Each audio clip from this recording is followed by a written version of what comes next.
people started saying to me, "What have you done, Jen Mac? You're so different. I can't put my finger on it." I grew up in a time where you didn't talk about the chaos. Today Yeah. everybody throws their chaos on social media, which I think has its pluses and its minuses. I'm not judging. So when I show up, nobody says anything. They're just like, "Hey, Jen, nice to see you." Not like, "Way to go, you're amazing that you Yeah. got here." Way to be here. Yes. Yeah. I could do a 3-hour podcast with you, and I then would you love it. to shut up because I have so much to say. But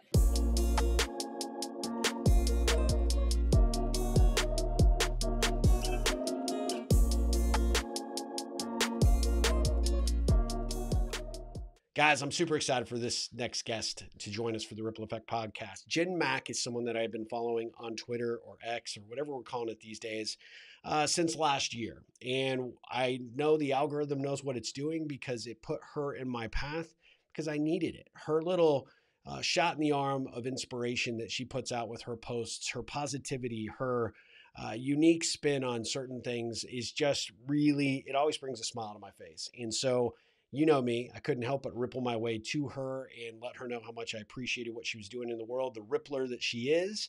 And of course, I had to invite her on the Ripple Effect podcast. You can learn more about her at jen-mac.com. She is a life coach, a keynote speaker, and she is just a lightning rod of positivity. I think you're going to love her. I can't wait for you to meet her. So let's dive right in. Guys, I am super excited to have Jen Mac join us for the Ripple Effect podcast. Jen, welcome. How are you doing today? I'm great, Steve, and thank you so much for asking me to be on today, your podcast. I was excited as soon as I learned a little bit about you and your mission. I think there's a lot of synergy between the two of us and our work. So I'm happy to be here and appreciative. Well, I got to say, I said it in your intro. I have followed you for a while, and it took a lot of courage to reach out to you. But I often do these things called rippling out to people, right? And you are so kind and so gracious. And then we got on a call, and I'm like, I just knew our folks needed to know you because you're number one. The things that really resonate with me about what you do on social media is you are so positive. There's so much negativity out there, and there are other people that try to put their positive spins out there, but you kind of see like the inconsistency. You are consistent. You always make me think. You always bring a thought to my mind. And often I'm always smiling. And so I want you to know the ripples that you're creating out there in the world, they're needed and they're appreciated. Well, thank you for that. I'm happy to hear that because, I feel strongly we're each here to contribute our gifts to the world. And yeah, anything I can do to make the world a little better today, a little brighter, is my aim. So thank you for those kind Yeah. words. Well, I would say you're hitting the target without question. So one of the things that I want to start off with is I'm a big believer in kind of understanding someone's origin story. Like, how did you become the awesome Jen Mac that you are? So can you give us a little bit of your background? Well, that's very funny, Steve. I'm happy to give some of my background. And I always say I did not end up in this profession because I was the picture of mental health when I started on my journey. In fact, it was really a lot of suffering and my own journey to heal my own self and my own life that then gave me the ability to pay it forward and help others. I always say to people, especially my clients, if I had known God, source, the universe, whatever you choose to call it, had a bigger plan for me back when I was 20 something, crying myself to sleep every single night. Yeah. If God had just whispered in my ear, hang in there, not only is your life going to transform, but you're going to be able to help thousands of women one day, I would have happily cried myself to sleep. But that was not the case. I didn't know, there's a bigger plan. So for your listeners today, if that's helpful for anyone, I just want to share that because, we all go through challenging times. It's part of being human. We all go through dark periods. Yeah. And I really do believe that we just have to tie a knot and hang on and find our way through. And at the end, our journeys are never just about ourselves. It's really about somebody else crosses our path. And then you go, oh, I know why that happened because now I can help this person. So my story of origin really is, I always say it's that a story of my insides didn't really match my outsides. I grew up in a beautiful home, two loving parents. I was well educated, But there was also a lot of chaos in my home Hmm. growing up. And I grew up in a time where you didn't talk about the chaos. Today Yeah. everybody throws their chaos on social media, which I think has its I think has its pluses and its minuses. I'm not judging Yeah. anyone Yeah. because I know often how helpful that is. I'm just saying I grew up in a time where you don't talk about your problems. Um, I just remember having this knowing, like it was put in my heart or my soul, that I just had to hang on, and as soon as I got out in the world, I had to find the wisdom and the tools and the skills to make life what I really felt in my heart it was meant to be. I didn't feel like, the universe brings us here to suffer. I, Right. I really felt like we're here to positively create and continually positively expand and then pay it forward and help each other. I really felt, even as a young child, that's the journey. And I felt that there was just a lot of despair and anxiety and fear in the home I grew up in. And I just had to, as a child, hang on and then get out and learn what I could. And so that was really the journey. As soon as I got to NYU, I was struggling on every front. I always say it was the gift of desperation. Right. It wasn't like I was struggling in one area, Steve. I think that's sometimes why, you can have a bottom early on is like I was struggling everywhere. I couldn't, I would see all these young girls um, have these great relationships with guys. I would always have a guy attracted or interested, but then they'd run for the hills like after 3 dates. I was just so desperate because I didn't love myself yet. I didn't know my own worth. So I couldn't kind of create any kind of loving relationship. I didn't know what I really wanted to do with my life. I had a tremendous amount of anxiety and depression. I was vacillating Mm. between. It was just like and then I was drinking a lot as a coping mechanism to deal with all these feelings and to try to turn the noise off in my head. And so I call it the gift of desperation, but I got on a path of personal development very young. At that time, NYU used to have, like, I don't know if they still do this, I think like 10 or 15 free sessions on campus with their psychiatrists. So a friend had told me she went and it was very insightful. She used that word and it piqued my Mm. curiosity. So I went. They referred me off to a place called the Youth Counseling League, and I started to do therapy at 17 years young, which led me to getting sober through the program of Alcoholics Anonymous. And I'm still sober to this day. Good That for has been you. a great gift in my life. 28 years I just celebrated in Yeah. January. Uh, Congratulations. Thank you. And then I really spent the next decade healing my life. Every book out there, thankfully now all of this is much more mainstream. Back in the day, this was 1990, Steve. So Yeah. you had to be very forward thinking. And thankfully, I lived in New York City, which was always forward thinking and open minded. So, there was everything out there and I tried it all. Reiki, every healing modality you can think of. But I transformed my life over a decade. And then people started saying to me, "What have you done, Jen Mack? You're so different. I can't put my finger on it."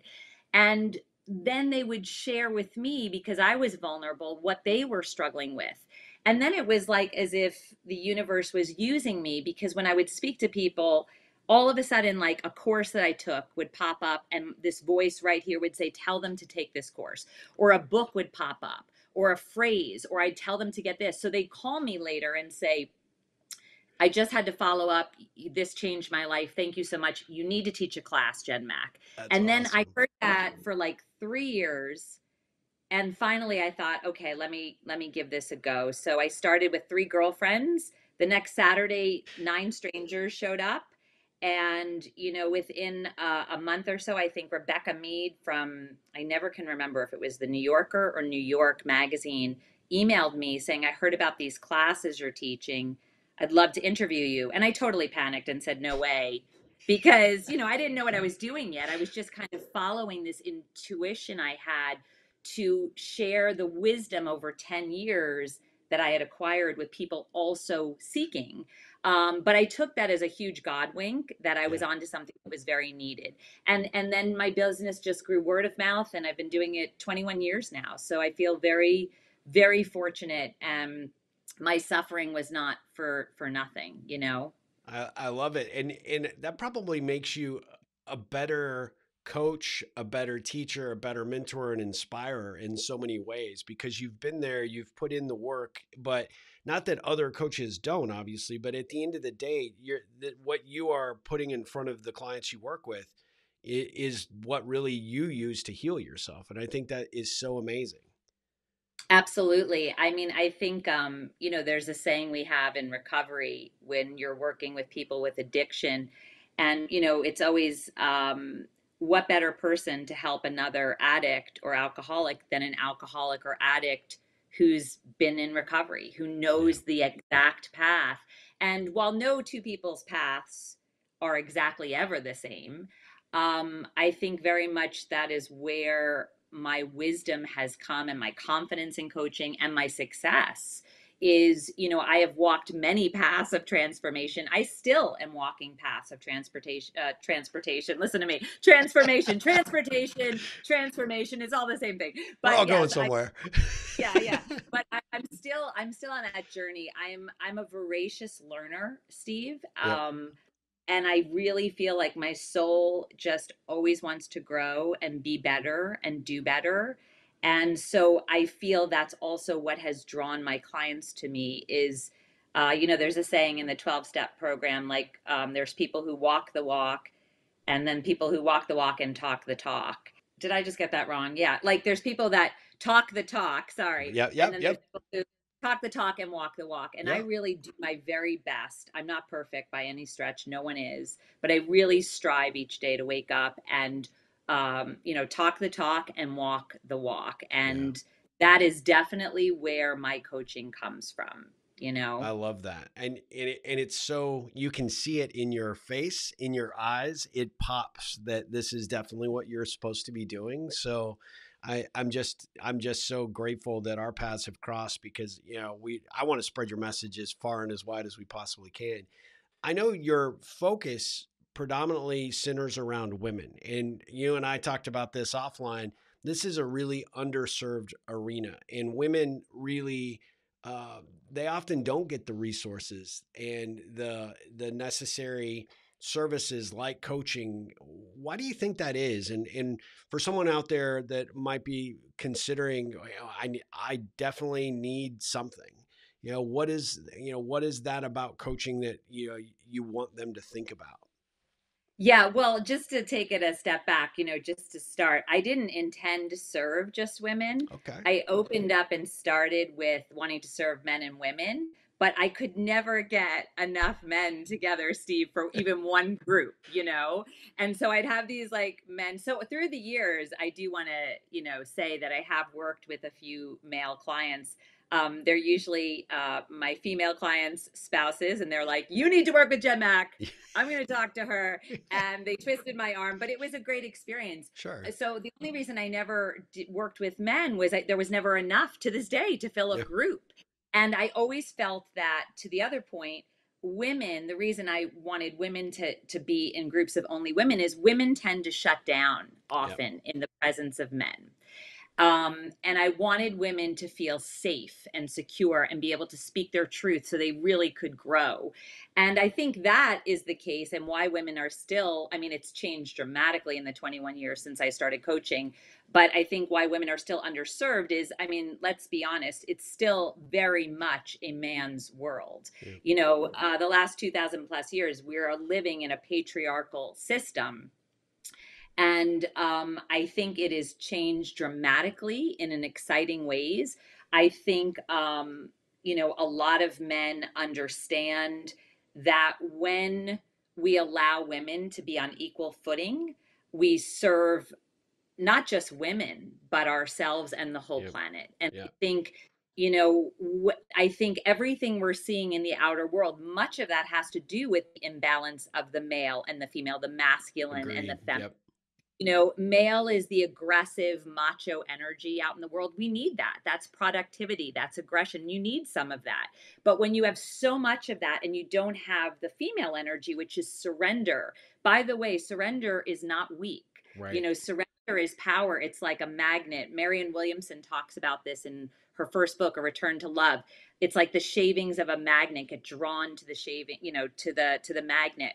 Um, That is the power of the feminine. It attracts, it nurtures, it loves. And when we bring that back into balance, we see amazing things happen for Yeah. men and for women. And I am just grateful for all the men on our planet, I'm sure yourself included, my husband, that understand the power of women. And when we allow women to soar in the same great heights, to the same great heights that we allow men in our culture, wonderful things happen. Yeah. And so that's really a wish I have too. And to the point, when I started working, I worked with all types of women.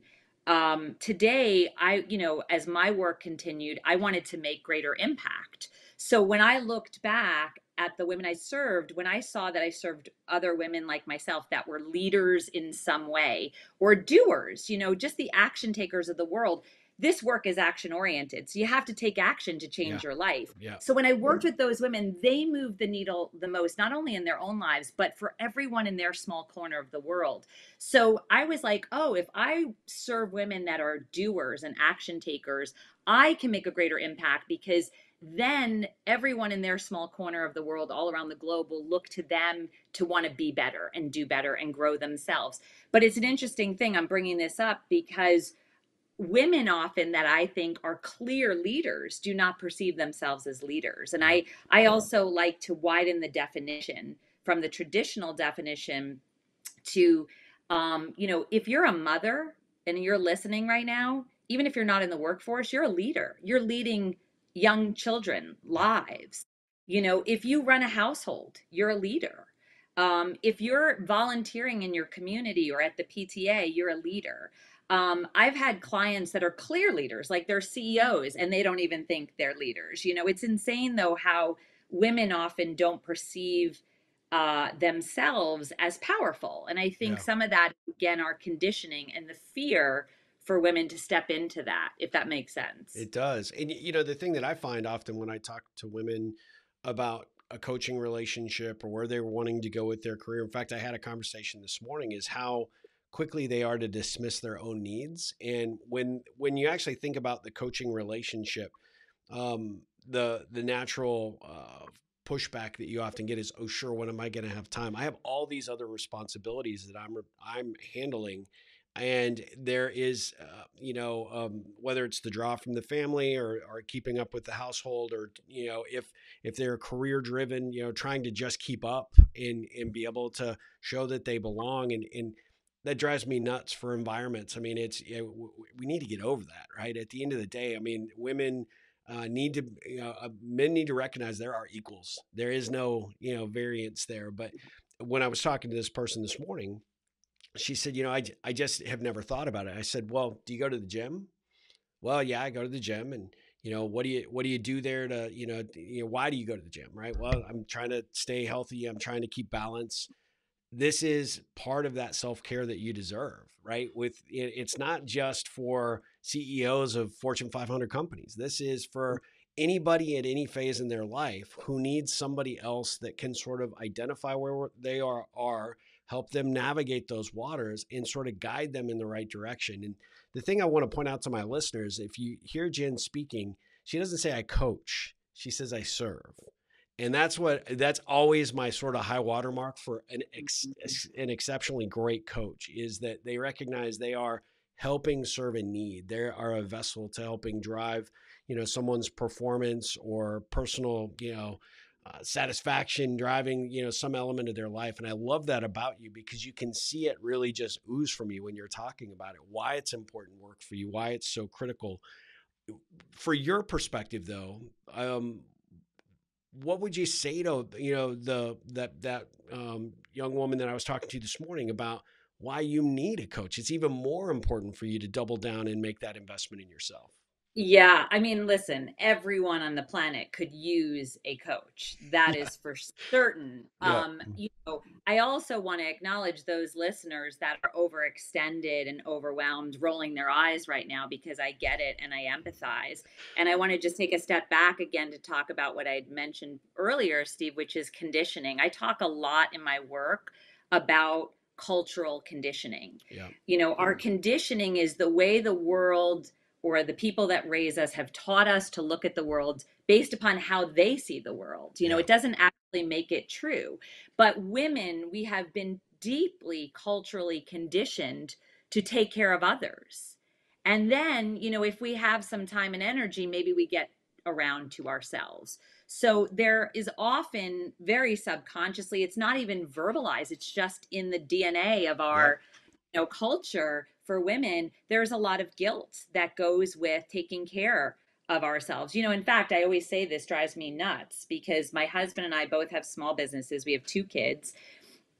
And, if I'm not, like, when the kids were younger, if I wasn't on the soccer field, there were women, talking like, if the wife's not there, the mother's not there, she's a bad mom. Yeah. There's a belief almost like that, right? When my husband so when I show up, nobody says anything. They're just like, "Hey, Jen, nice to see you." Not like, "Way to go, you're amazing that you Yeah. got here." Way to be here. Yes. Yeah. Right. But when my husband shows up and he's got the kids, there's 10 women in my neighborhood that'll say, "Oh my God, Jen, you're so lucky. You have the most amazing. He's amazing." I'm like, why is he amazing? Why is he amazing? Because he works and shows up for our kids. I work and show up for our kids. Why aren't we amazing? And why don't we love on each other as women and support each other more? And so Yes. that's very much the culture that I've created in my community. So, women will say to me, I came for your courses and the content's amazing and I'm transforming in all these positive ways. But the icing on the cake that I didn't expect was this experience of having community where women lift each other up. Now, Yeah. again, this is something I heard much more frequently back in the day when I started 21 years ago, because it's changing, thankfully. Yes. And when other women lift other women up, we can move mountains together. And so I just want to speak to those women. It's normal to feel guilt. It's normal to feel like, why is it so hard? Because we're wired culturally and conditioned to take care of the kids and the house and the husband and the neighbor and everybody, and then get to ourselves. So it's a very typical thing to hear women say, "Oh, I didn't get to the gym today, because I had to take care of the dog or this or Mm-hmm. that." But what I want to start with is understanding and letting your listeners hear today that when you put yourself first, when you make the choice, which it can be incredibly hard, it should be hard if you haven't done it, but when you make the choice to put yourself first, now not only are you going to be a better version of you for you, so you're going to be happier, but you're going to be a better mother, a better coworker, a better leader for your team, a better neighbor, because you are going to be helping others today from a cup that's full versus from a well that's tapped dry. Yeah. And that's often where women are operating from, a dry well, which is why you've got the angry mother yelling and you've got the woman in the boardroom, like anxious and everything, because we tend to serve everybody else and not ourselves. So long ago, I took the bold risk of learning how to tend to Jen's needs first. And look, I even got some pushback. I mean, there were some friends like, "Oh, Jen takes care of herself," or "Jen's so selfish," because it's almost like we envy, because it's like I imagine I can't have that, right? Yeah. But So then then you put I it also down. Yeah. yeah, Yep. yeah. Then I was a power of example for my friends. And they'd say, I used to judge you that you used to go get a massage at the end of the week or this, but now I'm doing it for myself and I see I can be better for everybody around me. And I think too, I want to speak to people that are saying, "Oh, I don't have the financial means to get a massage, or I don't have a minute in the day." Start small. Yeah. Start small. You don't have to go from 0 to 1,000. Start with, what can I do? What can I do? Well, I could honestly delegate one task off to my husband and ask him to pick up the kids. I could start there and I could give myself 30 extra minutes. What could I Yeah. do with that? Yeah. I could take a walk, just move my body, be out in nature, get some sun. I could start small, right? So start where you are to get where you'd like to be, and I always tell clients, if you try to aim to like slay all your dragons overnight, yeah, of course you're going to quit in a Yeah. week. Yep. But if you aim today to do 1% better than you did yesterday, and you aim again tomorrow to do 1% better, think about that. It's like compounded interest in the stock market. That's Yep. not going to be 100% better at the end of the year. That's going to be 365% better. Yeah. So these little wins on a daily basis really add up. And so these are all the reasons why having a coach, it's about loving ourselves, recognizing we have this one precious life. We do matter. And if I start loving myself, I'm going to set a new tone for everyone around me to respond to me differently, because everything starts with us. All our relationships, Steve, I always say to clients, start with our relationship with ourselves. So if you're Absolutely. hearing this today, and on any level this is resonating and you're like, yeah, my relationship with myself isn't great, just ask yourself, where could I start? What's the smallest thing I could begin to do for myself, And I also want to just say, because I keep it real for my clients too, nobody ever has this all figured out and perfectly. I'm not Yeah. sitting over here like, Steve, I've mastered it all. Like, even the last few years coming back to work full time, Yeah. something had to give. And it was my fitness. And I've always been very physically fit and take excellent care. But something had to give between the kids, the dog, the clients, getting back to work.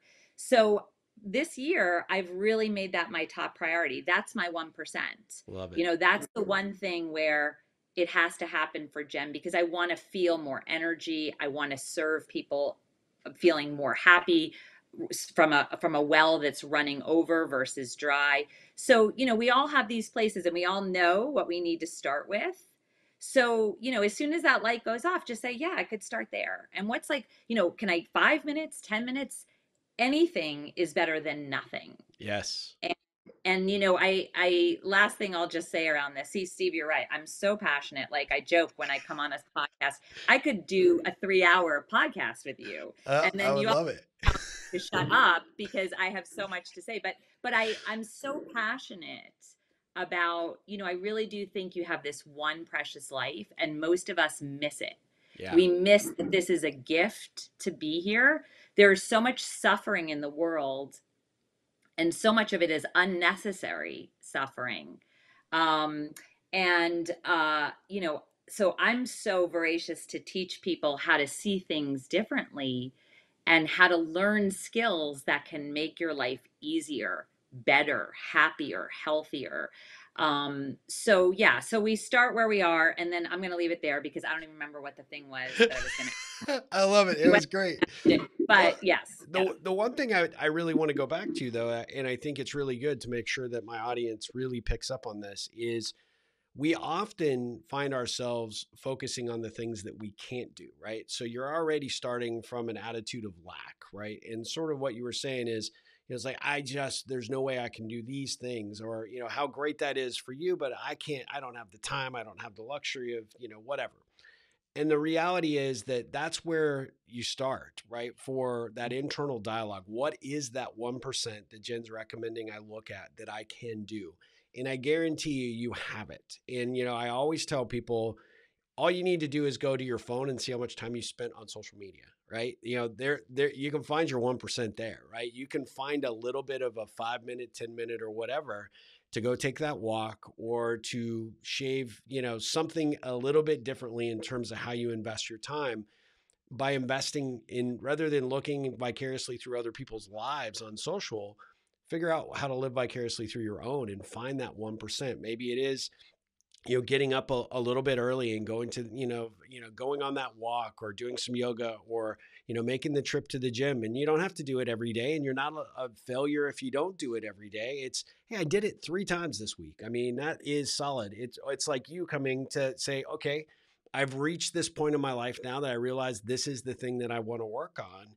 That internal dialogue is so absolutely critical. And I feel like, and you hit the nail on the head, is you can't show up in any other aspect of your life until you're actually ready to work on this and here, and be prepared to start improving there, because then you're shortchanging everybody else, right? When you don't do it. And so I think that's such a huge point that you made. Yes, and thank you for what you just shared, because you jogged my memory to what I was going to say, which is great, Steve, and it aligns with what you said. So, I'll say to a client, like, so what's the goal? Well, I'd love to work out 5 days a week. Okay, That's awesome, but that's a lot, right? Yeah. If you're not working out at all. So what do you know without fail that you can do? And then there's a pause, right? Reflection. Yeah. Well, I know I could do at least 2 days a week. Great. So let's get it on the calendar and let's hit those 2 days a week, because what happens when you hit the goal, even if it's smaller, right? Even if it's not the ideal goal yet, is you feel good about yourself. You're like, yay, I did it. And then guess what happens 9 times out of 10? Because you're like, oh my God, I did it twice. I want to do it again. And usually clients come back and say, guess what? I did it 3 times this week. Yep. So Exactly. it's better to set a smaller goal and then end up doing better than the goal you set than to bite off too big a goal and fail right out of the gate and then Yeah. feel unmotivated to keep even trying. Exactly. So, you said something very similar. So thank you, because I think that's so important. Start with like the smallest goal. I want to meditate. Well, that can be incredibly hard for people that haven't sat still and learned yet how to control their mind and shut, press the off button. Yeah.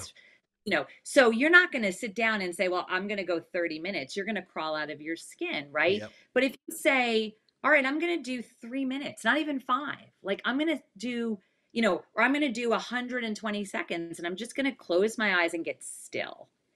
And no matter, what happens, no matter how much anxiety I feel, um, the spirit, not the ego, the choice maker is going to say, we're just going to stay here despite the noise in your head, despite the feelings, until the time is done. Yep. And then, you do maybe 3 times a week for 3 minutes. And next week, maybe say, let me try 3.5 minutes. You don't even have to go up to four. Like baby steps, there's a philosophy called Kaizen, Yep. and it's very much the same, as the 1% philosophy.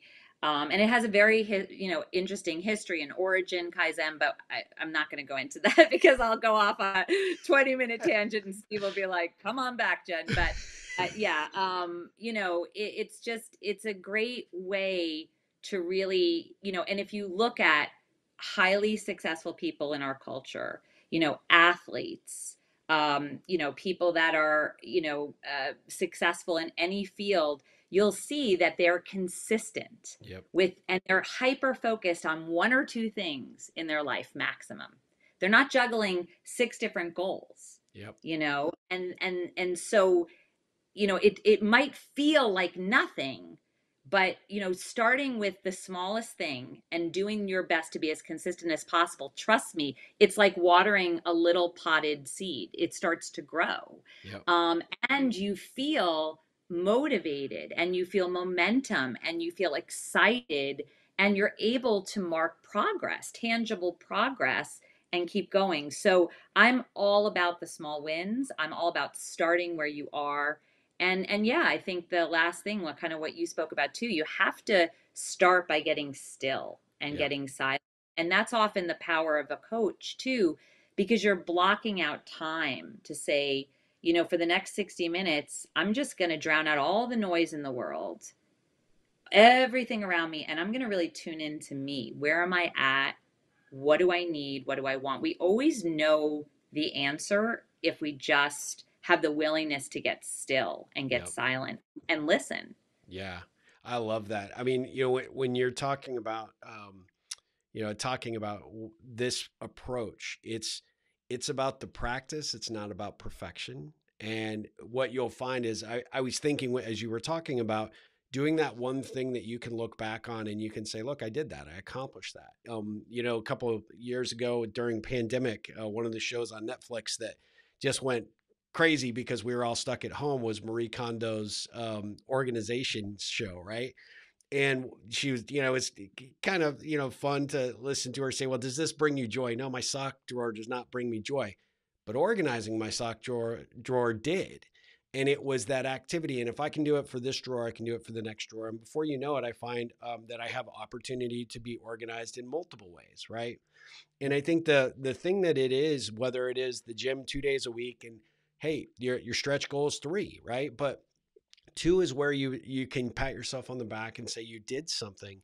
whether it's, going to the gym, whether it's finding that, few minutes for yourself. I did a video this morning actually, talking about, uh, I'm enough, right? At the end of the day, even just coming back into your core center and reminding yourself that you are enough. Everything is figure outable. Everything that you are dealing with in terms of stress, we all have it. We all have to deal with these things. But at the end of the day, if you can just remind yourself that you are strong enough and you're capable enough and you are enough, it's amazing how just even 30 seconds of doing that self-affirmation can really alter how you view your day, how you respond to that next call, how you look back at your day at the end of the day. I always tell my Ripple audience, the way that if you could go out and make a difference every single day, just set an intention to make a difference one time, right? But as you lay your head on your pillow at the end of the day and you go back through your day and you say, did I make a difference? And you find that one, not only is it just this amazing feeling of wow, I accomplished that gratitude, but all the other things that it brings is, like you said, if I can do one, maybe tomorrow I could do two. And I think that's such a powerful reminder for all of us, right? That you don't have to go, eat the elephant in one meal. It is small little bites. And over the course of 365 days, that's 365% better than you were last year. That's a lot. Yeah, It's you said so huge. many things. Just to go back, when you said I'm enough, there's this great Louise Hay quote that she always used and shared, that I started to follow Louise Hay back in, I think, 1990. And it was, I am enough, I have enough, I do enough. Oh, I love that. I find myself going back to that. And, that goes again to cultural conditioning, Mm, Steve. So we live in a world and it's harder than ever because there's so much information coming to us all the time yeah. from every direction today. So it is more challenging than ever to drown that out.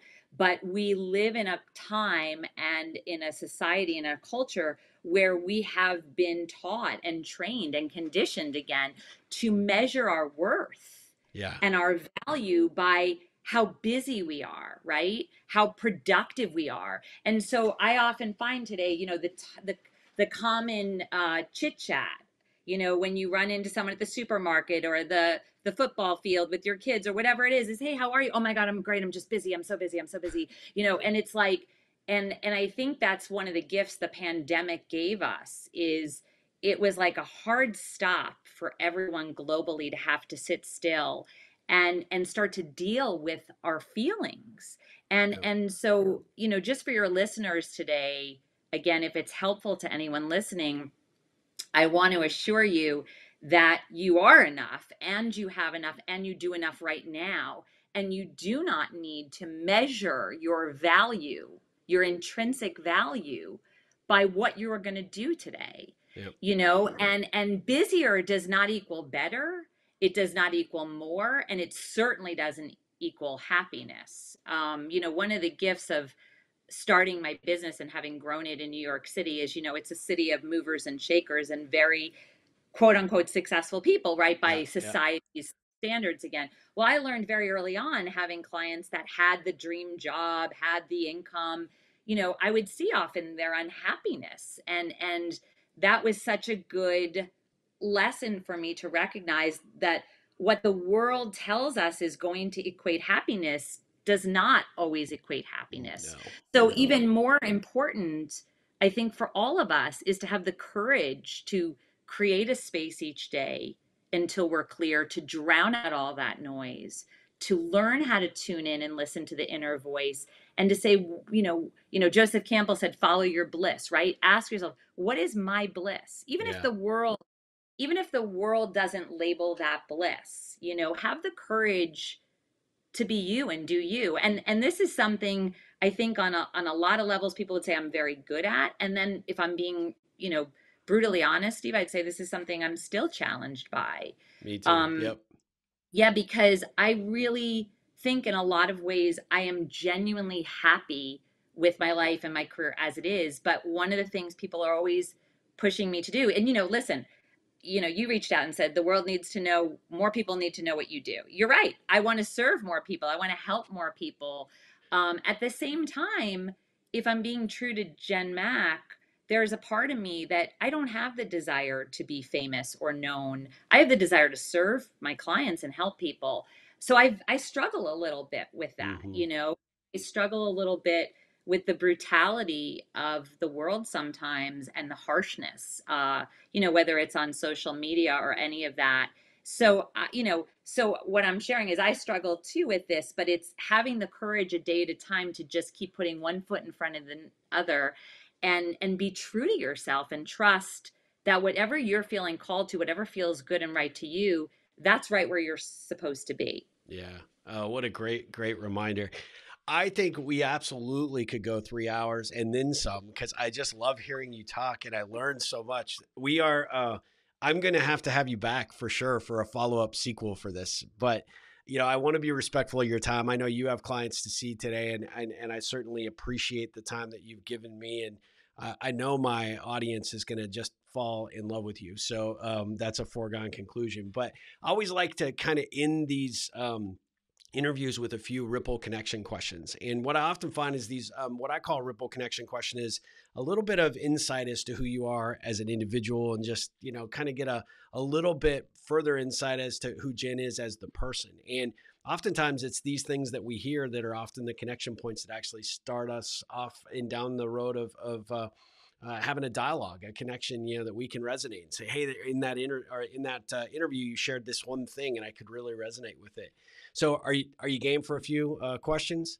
Sure, All right. sure. What's the best thing in your mind about being an entrepreneur? I think the best thing in my mind about being an entrepreneur is the freedom to create everything as it feels best and good to me, because I know if it feels right and good to me, I'm going to bring my best self to my clients, and then I'm going to give them the best that I have. So, yeah. That's good. That's a great answer. What's the hardest thing about being an entrepreneur? Oh God, where do I start, Steve? Oh my God. I mean, it's not for the faint at heart, that's for Right. sure. What's And the you and your hardest? husband are both doing it. So, I mean, that's, We're like insane. We didn't really think that one through, especially after we had the kids. We were like, this might have been the craziest thing. The hardest thing I think is, I don't know. I think just I don't know. There's been so many challenges for me, if I'm honest, the last few years. Like, because I was, a brick and mortar in Manhattan for so many years, and then I really had to find my way to like fully being online, which I yeah, don't think was as comfortable a place for me. So I think it's just been endless, like how to manage, people on my team, and also, do that in a supportive, positive way, and then also show up for my clients in the best way, and then my kids. I think the juggle is probably the hardest thing yeah, for me. yeah. But there are a lot of challenges, and I think any honest entrepreneur would tell you. But I feel ultimately at the end of the day, it's all worth it, and it's definitely my path. And I think if you follow who you are in your path, you'll always be as happy as you can be. Nothing is going to be perfect. Um, Absolutely. but That's a yeah, that's a great answer for sure. What did the 8-year-old Jen want to be when she grew up? the 8-year-old Jen wanted to be a professional dancer, Oh, which I did do for a short stint after NYU. But I ultimately realized that I think that 8-year-old wanted to do that because she loved her mom, and her mom had always wished she was a dancer. uh, And I think truthfully, Jen is right where she should be, doing what she really wants to be. So, I love that. um, yeah. And I still like to dance. I can cut up the rug pretty well when we go out or to a wedding. I enjoy dancing. It's fun. Oh, that's awesome. Well, you're obviously on the path you were destined to be, but if you were to make a career change and do anything that you could possibly do, what would you most like to try? Oh my gosh, Steve, I don't often get stumped, but you know, I don't know if this is going to sound like a cop out, but I'm being honest. I don't think I want to try anything else. I That's really, awesome. feel like God put me on this planet to do exactly what I'm doing. And I am just grateful. I'm wired and I'm hungry to grow every day. So I feel like it never ends, and I'm always learning and there's always something new I can share with clients. And I just feel very grateful for that. Uh, Um, so yeah, and I don't think there's anything else I'd really be happy doing. I don't know. that's a beautiful answer. I mean, But if it changes, I'll let you know. I have to give that some deep thought now. deal. That's Fantastic. a great So, question. what is the one thing you wish everybody knew? The one thing I wish everybody knew is that you're deeply loved. And if no one has told you today, I want to be the person to tell you that you are deeply loved and valued and cherished, and that you matter. You Mm, really do matter, and that you're here for a reason and maybe many reasons, even if you can't see them in this moment. oh, that's fantastic. When you and I talked a little bit about this, we both have characteristics of being extroverted, but we probably are more introverted. So how do you find, because I'm always curious for people that are like me, how do you sort of unwind and recharge? I go into my hole, Steve. My husband knows. Yeah, I mean, I love people. I think Yeah. just like you, I love connecting with people. I love learning their story. I love helping people. I love it. And it charges me for the time being. It energizes me, but then my battery definitely goes on empty. So I go into I love my bed. I have Yeah. a bed. I have a chaise chair in our bedroom too. And in fact, right over our bed, there's a sign I bought many years ago on a vacation I found that says, "This is my happy place." And it really is. And I get my weighted blankie and I either read a good book or I, numb out, so to speak, on Netflix, watching a really good like suspense. But that's kind of how I recharge my batteries. Or I might call, I have like a very small inner circle of dear friends, and I might call and just chit chat with them. But yeah, I like to dial it all the way back. And I love yeah, it. I love being in my cozy bed and just having downtime. That's perfect. Yeah, that's a great answer, and I need to get one of those signs as well. I think so. Um, this question is always kind of a fun one to ask because it really gives some insight as to what you really want people to perceive about you. But what is the best thing you could hear a family member, colleague, or client say about Jen Mack? Mm. Well, I guess the best thing, God, these are good questions. Hey. You know, no, I don't know that Jen's human like the rest of us, but I applaud that she always gives her all. She always strives to do her best, and that I know her intentions are always pure, even if uh, they might miss the mark. Yeah, that's a great answer. Fantastic. I can hear people saying that about you for sure, without question. What, in your opinion, does the ripple effect mean to you? The ripple effect. This is why I was so excited. It's actually on my website, on my homepage. I thought this is such a synchronicity when you Yeah. reached out. I feel strongly deep into my heart and my bones and my gut that we are so much better, Steve, than what the world reflects back to us right now. Hmm. And I feel so strongly that if each of us did our own work to heal wherever we're wounded, to become the best version of ourselves that we could, and we brought that out into the world, there would be peace. There would Yeah. be no hunger. There would be no war. It goes back to Mother Teresa. She said, you want to change the world, go home and love your family. Like start Yeah. under your own roof. Um, so yeah. That's great. I love that. What ripple can I create for you? Oh, sorry, I didn't finish the ripple. Sorry, that was the question. You were like, "What's the ripple?" So the ripple effect would be, if you become your best self, you take that out into the world. Was that clear? That, Sorry. yeah, that was clear. Yeah, I got that from there. What ripple can you create for me?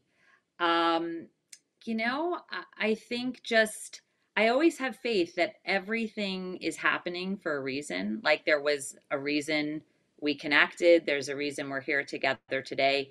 And even if it's one person listening that needed to hear this today, what you could do for me is if somebody feels like something resonated, you can check out my work. I love helping women transform their lives. I Yeah, love seeing a woman come to me in one state and leave in 3, 6, 9 months, 12 months later, saying my life has changed in ways I couldn't have fathomed. Thank you. So, yeah, you can check out my website. It's jen-mac.com, jen-mac.com. And I think that's the ripple, Steve, if yeah. there's somebody that needs what I do in the way I do it. Well, you make it easy to promote you because you are phenomenal at what you're doing. I would have absolutely no problem referring people to you. And along that lines, I mean, definitely we will put your website on the show notes. But how else might you like people to follow you? You and I connected on Twitter or X or whatever the hell we're calling it today. Well, I'm laughing about that. How else would I like people to Yeah. connect with me? Well, if I'm being brutally honest, I'm old school. I'm old fashioned. I like eye to eye contact. Yep.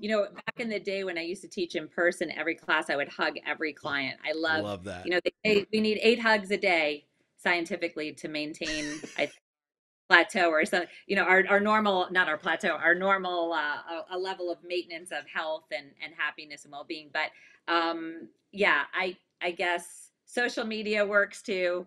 I'm not the biggest social media person, but I'm on there because I want to help people. I want to spread, like you said, my positivity. So I am on Instagram, I am on Facebook, I am on Twitter, or X, formerly known as Twitter. And I am on LinkedIn, and my handle is at Jen Mac Gill, JenMacGil. You can always reach out to me there. I love connecting with amazing people everywhere around our globe. So thank you, Absolutely. Steve. Yeah, absolutely. Well, I would ask my audience if you do reach out to Jen on any of those platforms, let her know that you heard this amazing interview and that you really took something from it. Because one of the best connection points you could have is, Jen, I heard you say this on the ripple effect. What a great way to start the conversation. Guys, we'll be back again with another new episode of the Ripple Effect podcast very soon. But until then, Jen, thank you so much and ripple on. Thank you, Steve, and thank you for all the good work you do. It's been really a pleasure to be here with you today. I Thank appreciate you. I appreciate that so much. We will definitely speak soon.